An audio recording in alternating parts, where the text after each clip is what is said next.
Sveicināti Latvijas čigānu Latvijā un ārzemēs. Sportists. Sportists un čigānu tautības cilvēks. No vienas puses tā ir tāda pašsaprotama lieta, no otras puses tā šo vārdu apzīmējuma kombinācija diezgan sarežģīta, jo, kā mēs zinām, pasaulē un Latvijā varbūt mazāk, sportistiem nav viegli, jo sportists, kārtīgs sportists ir pakļauts noteiktai disciplīnai, noteiktai kārtībai, varētu teikt, ka viņš ir, zinām, tāds karavīrs, tā kā robots, bet viņam ir arī tāda sporta psiholoģija, kas ir orientēta un koncentrēta uz sasniegumiem, tāda dresūra, teiksim tā, kā jūs zināt, un pareizi ēd, un higiēnu ievēro, un nedrīkst to, nedrīkst šo. Viņi pakļauti psiholoģiskam spiedienam, dažādiem visādiem nosacījumiem, ko drīkst, ko nedrīkst, atmest kaitīgos ieradumus un tā tālāk. Un tas, ka viņš ir veselīgs un skaists un pievilcīgs ar savu ārienu, nenozīmē, ka viņš var atļauties visu ko. Viņam arī ir savi noteikumi, un viņam arī jāsaglabā šī harmonija, šī sabalansētība starp psihisko spēku, fizisko spēku un sociālām, ja praktiskām iespējām dzīvē, kā sevi izpaust. Jā, tātad Dzintars Dombrovskis, karatists, Raitis Klaus, karatists, Ārnis Krauklis, kurš ir aizgājis, kā saka, Dievu valstībā, bet tomēr viņa vārds tiek Tukuma pilsētā vai Tukuma novadā iznests un uzturēts dzīvs ar dažādām sacensībām, pateicoties Tukumā sporta centram un pateicoties Brianam Putraševičam arī ar savām sporta aktivitātēm un Richardam Haubertam arī pateicoties. Un Edvardam Krauklim, kurš arī jau savukārt, kurā tur 2003. gadā tika aktualizējuši šo tēmu, Mareks Pelcis un citi jauni puiši, jaunas meitenes aktualizē un uztur dzīvu gan priekš sevis, gan priekš savas mīļās ģimenes, vai priekš dzīves biedra, vai priekš vecāku, vai radu saimē, un popularizē čigānu sportu un veicina arī veselīgu domāšanu, adekvātumu un sabiedrisko dalību un savu ieguldījumu un savu līdzdalību sportā, kā Romu pārstāvs, kā čigānu pārstāvs no mazās etniskās minoritātes. Un es kā Romu pētnieks to pamanu, un man tas ir jāpublisko, man tas ir jāatspoguļo, lai visa Latvijas cilvēki to zina, un es zinu ļoti daudz čigānu cilvēku paši to nezina, tādēļ es arī ļoti bieži dalos un ļoti bieži paspilgtinu, pataisu emocionālāku, pataisu viņu spilgtu, lai mēs, Romi, paši atpazītu savējos, mūsu talantus, mūsu goda nesējus, un šie tie cilvēki sportisti, kuriem nav viegli, es to zinu, ka nav viegli, viņi mūs tā kā pārstāv, aizstāv, un viņi popularizē mūs, viņi tā kā mūs sargā ar savu vārdu, ar saviem rezultātiem, viņi pierāda ar saviem sasniegumiem, ka čigāns nav slikts, ka viņš ir augstvērtīgs, ka viņš ir ļoti produktīvs, ka viņš prot būt disciplinēts un viņš prot izkopt savu personību, ka viņš prot būt līdzvērtīgs kolektīvā, ka viņš prot sevi kontrolēt, ka viņš ir kārtīgs, tīrs un skaists un veselīgi domājošs. Tas ir tas tēls čigānu sportista, ko viņš iznesa gan savā pilsētā, savā novadā, un arī Latvijas valstī, un arī pasaulē, un arī Eiropā tā skaitā.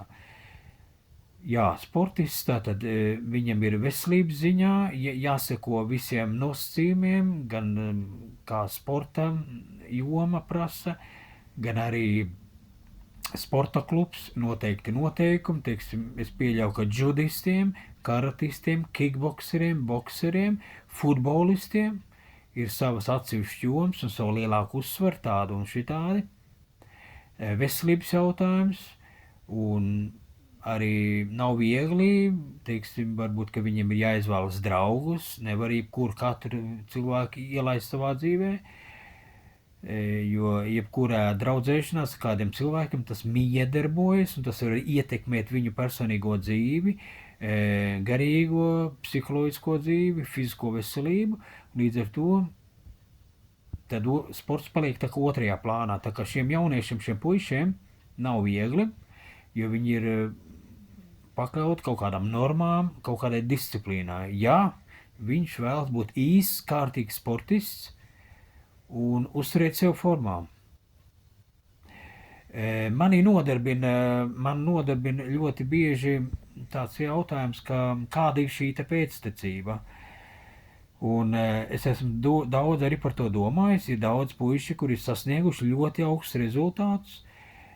Man nav informācijas, vai šie jaunieši, šīs meitenes vai puiši, čigānu puiši un meitenes ir turpinājuši šo karjeru vai ir iestājušies, teiksim, kādā augstākā mācību iestādē, vai viņi ir kļuvuši pārkvalificējušies un kļuvuši par sportiskās jomas citu speciālistu, teiksim, ar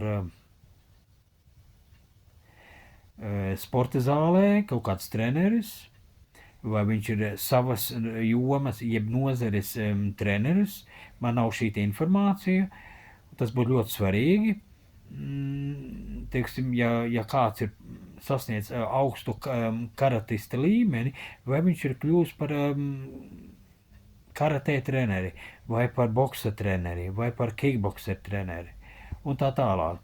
Vai viņš arī ir iestājies kādā profesionālā asociācijā, sporta asociācijā, vai karatē asociācijā, vai kickboksa asociācijā, vai boksa asociācijā, vai federācijā, vai tam līdzīgi, un arī vai viņš ir reģistrējies, vai viņš ir certificējies, vai viņš uztur šo te kvalifikāciju, ne tikai tādā personīgajā vai privātā līmenī, bet arī profesionālā jomā. Jā, un tas būtu ļoti svarīgi. Un ja gadījumā jums ir šī informācija, būtu ļoti labi, ja jūs informētu, un tad mēs popularizēsim, mēs jūs stiprināsim. Un, kā jūs zināt, es šad un tad ceļoju pa dažādām valstīm, tad es arī varu jūsu vārdu vai jūsu sporta aktivitātes iznest citā valstī, citā pasaulē, un tad jūs varat veidot starptautiskās attiecības kā treneris, kā sporta aktīvs dalībnieks, pārstāvot Latvijas čigānu sabiedrību. Padomājiet par to. Un arī var veidot savu kaut kādu privātu biznesu, arī attīstīt šo te jomu, un var visādi modelēt, modificēt. Teiksim, jūsu jomu var saistīt ar veselību, ar sociālo aktivitāti, ar rehabilitāciju un tā tālāk. Tiem cilvēkiem, tiem jauniešiem vai tiem bērniem, kuriem ir sliktāk, un viņu var uztaisīt arī kā rehabilitācija, jeb kā terapijas paveidu, subpaveidu, caur sportiskām aktivitātēm, tad dinamiskā veidā, kustīgā veidā iekustināt šo ķermeni un aktivizēt enerģētiku un psihes darbību, un šādā veidā mēs varētu transformēt, veidot tādu kā čigānu terapijas formu. Padomājiet par to. Jā, un mīļā čigānu tauta ļoti svarīgi atbalstīt šos te puišus, šos jauniešus un vispār sportisks bērns un jauniešus, tādēļ, ka tas ir ļoti, ļoti dārgs prieks,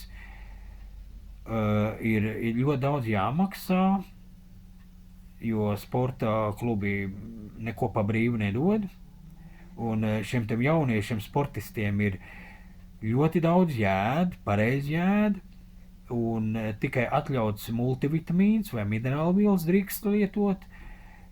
To jau es ceru, ka zina gan pedagoģiski, gan medicīniskos jautājumus bāzes līmenī visi treneri, es tā domāju. Un noteikts režīms, noteikts ritms. Jā. Mēs varētu par šo te tēmu, par Latvijas čigānu sporta psiholoģiskiem aspektiem, tā kā veikt kaut kādas diskusijas, un kāds Roma pārstāvs, kurš grib aktivizēt un aktualizēt vai runāt, iedzīvināt un dziļāk attīstīt čigānu sporta psiholoģiju, savu konkrēto jomu, esiet mīļi gaidīti, rosiniet to, nākat ar savām iniciatīvām, ar savu aktivitāti un attīstīsim dziļāk. Tātad, kā es esmu jau bieži vien teicis, jo biežāk mēs runāsim, jo mēs ļausim šai idejai iedzīvoties, dosim šo te enerģiju, šo te dzīvību, mēs viņu vairosim, paplašināsim, un mēs ļausim atbrīvoties tiem cilvēciņiem no kļūdainām, neveselīgām domām, kuri vēl joprojām sirkst, mocās ar kaut kādām uzmācīgām domām, kas ir saglabājies no antisociāliem apstākļiem, no sliktas dzīves, no dažādām atkarībām, no dažādiem sliktiem cilvēkiem, no dažādām sliktām ietekmēm. Jā. Es esmu Andri Tērtats, es esmu čigānu publicists, es esmu psihologs, sociālais audzinātājs, sastoterapeits, veselības un sociālās aprūpes speciālists. Rakstiet uz Latvijas čigānu veselības centrs Mānušs uz e-pastu savas idejas, iniciatīvas uz e-pastu. Tātad cigānu veselībā vienā vārdā @inbox.lv. Paldies!